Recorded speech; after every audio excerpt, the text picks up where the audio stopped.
আসমান বলে ও মাওলা তারা তো গুনাহ করতেই আছে তুমি আযাব দিচ্ছ না কেন? জমিন বলে মাওলা তারা বড় পাপী, তাদেরকে আযাব দিয়ে ধ্বংস করে দাও। সূর্য বলে মাওলা তুমি আযাব দিচ্ছ না কেন? চন্দ্র বলে মাওলা তুমি আযাব দিচ্ছ না কেন? সুবহানাল্লাহ জোরে বলেন না। চন্দ্র বলে মাওলা তুমি আযাব দিচ্ছ না কেন?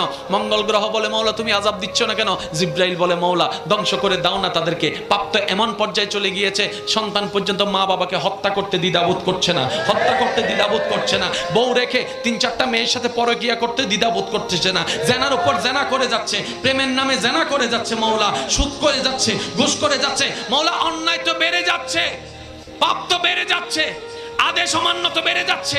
ও মাওলা আগের যুগের বান্দাদেরকে, নবীর উম্মতদেরকে তুমি আযাব দিয়েছো, সাজা দিয়েছো, তাদেরকে দিচ্ছ না কেন?